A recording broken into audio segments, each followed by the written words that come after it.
Mes élèves de la 5e année, heureuse de vous retrouver encore une fois pour une nouvelle discipline. Il s'agit de la rédaction. Aujourd'hui, on va apprendre à continuer un échange épistolaire. Ce cours est présenté par l'enseignante Mouna El-Mashkri. Tout d'abord, qu'est-ce qu'un échange épistolaire? Quand on parle d'un échange, c'est un acte qui consiste à adresser et recevoir en retour.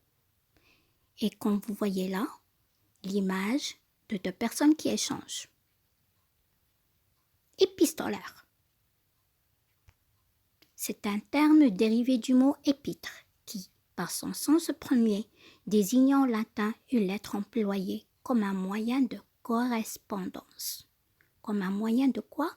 De correspondance.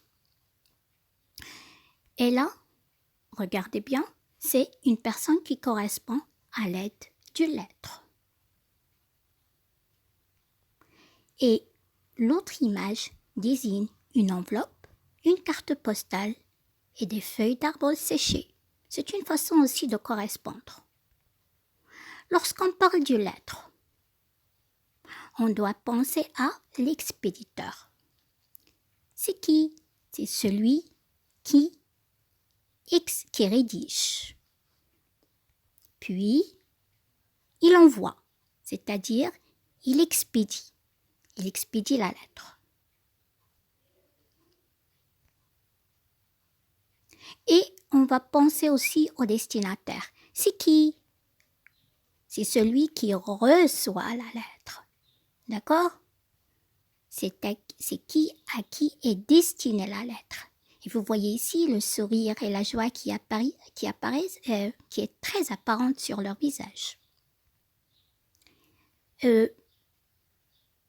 Puisque vous voyez là l'image de la lettre que vous avez déjà lue, elle est sur la page 128 de votre livre, on va discuter sa structure. D'accord? Alors, Montlepin, ça vous dit quoi là? C'est la ville. Très bien, très bien. Et le 17 avril, ça indique quoi? Ça indique la date. Bravo les enfants. Et si l'on descend, on verra Cher Thomas, mon cousin préféré. Ça vous pensez à quoi? Comment on appelle ça? Comment on appelle cette expression? On l'appelle la formule d'interpellation ou bien même la formule d'appel. Très bien. Et enfin, on va trouver « Je t'embrasse très fort ». C'est quoi? C'est la formule de politesse. Et Julie, pour écrire Julie, c'est la signature. On ne signe pas, mais on écrit juste son prénom. Très bien. Très bien. Cette lettre-là, qu'est-ce que vous remarquez sur cette lettre-là? Que le lieu est mis au haut de la feuille, sur l'extrême droite. Bravo. Oui, c'est très bien. Et la formule d'interpellation? Cher Thomas, mon cousin préféré. C'est pourquoi? C'est pour s'adresser au destinataire. C'est oui. Donc, le destinataire, c'est celui qui va recevoir la lettre. Bravo. Suivi du corps. Le corps de la lettre, c'est au milieu. Très bien, c'est le contenu. De quoi parle-t-on? Et enfin, regardez bien.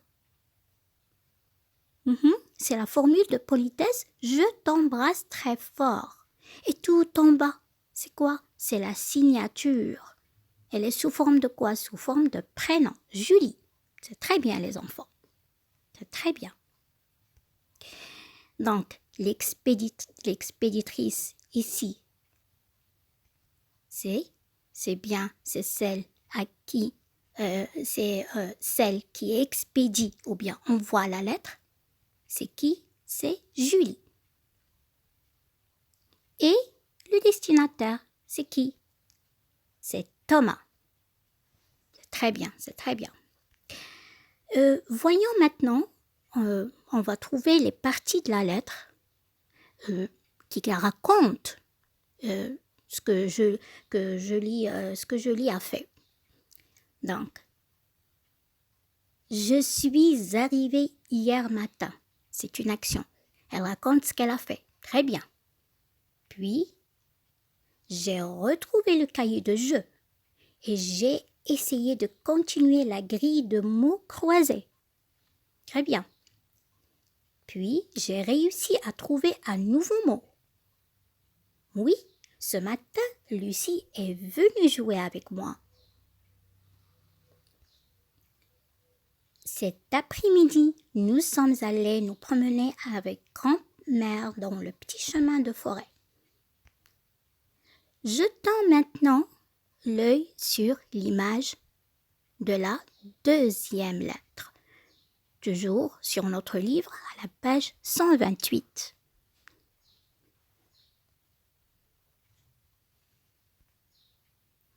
Et l'on va encore une fois extraire les parties de la lettre qui racontent ce que Julie a fait. J'ai reçu ta lettre ce matin et je me suis précipitée dans ma chambre pour la lire. Oui. La deuxième, nous avons vu le même film. Oui, les enfants, très bien. Non, je n'ai pas pu continuer les mots croisés. J'ai laissé le cahier de jeu pour les prochaines vacances. C'est très bien, les enfants, bravo. Bravo. Donc, pour raconter ce qu'elle a fait Julie, qu'est-ce qu'elle a utilisé Julie, qu'est-ce qu'elle a utilisé C'est le passé composé. Très bien, c'est formidable. Alors, notre objectif est de rédiger la lettre de Thomas à partir de la première lettre que Julie lui a envoyée.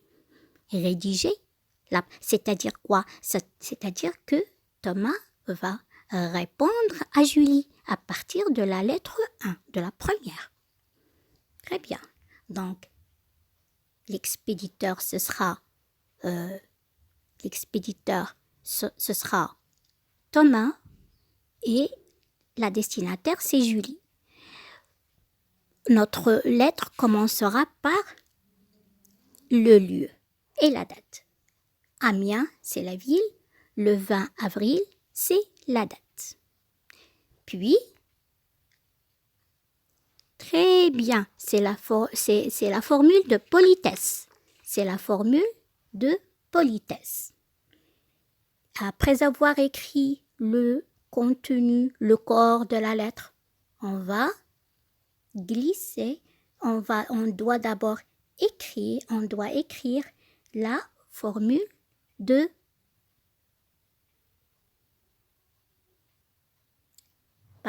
chère Julie, ma cousine préférée, c'est la formule d'interpellation. Et puis embrasse grand-mère et grand-père et grand-mère pour moi, et toi encore plus, par exemple, ma chère cousine, c'est la formule de politesse. Voici quelques idées pour vous aider, voici quelques idées à employer pour mieux réussir la rédaction de votre lettre. Par exemple, il va dire qu'il est content d'avoir reçu la lettre de sa cousine, qu'il a beaucoup apprécié l'idée de l'aménagement du grenier, il dit comment il décorera sa chambre, il se rappelle les promenades des premières vacances, il peut raconter un événement que Julie et lui ont vécu ensemble, il raconte sa vie, ce qu'il a fait à l'école, la guérison de Julien, qu'il trouvera tous les mots et finira la grille, qu'il a lu un roman au nom de l'île au trésor et il a beaucoup aimé. Il va charger Julie d'embrasser très fort son grand-père et sa grand-mère pour lui. C'est la formule de politesse et il va signer sa lettre avec Thomas. Et n'oubliez pas la formule d'interpellation. Chère, on vient de la voir, chère Julie. Et enfin, à l'aide des idées voilà, qu'on a proposées, chacun d'entre vous, il va rédiger la lettre de Thomas sur son cahier de recherche. Donc, je rédige la lettre de Thomas sur mon cahier de recherche que vous allez me montrer dans le groupe. Et merci pour votre bonne attention et au revoir les enfants.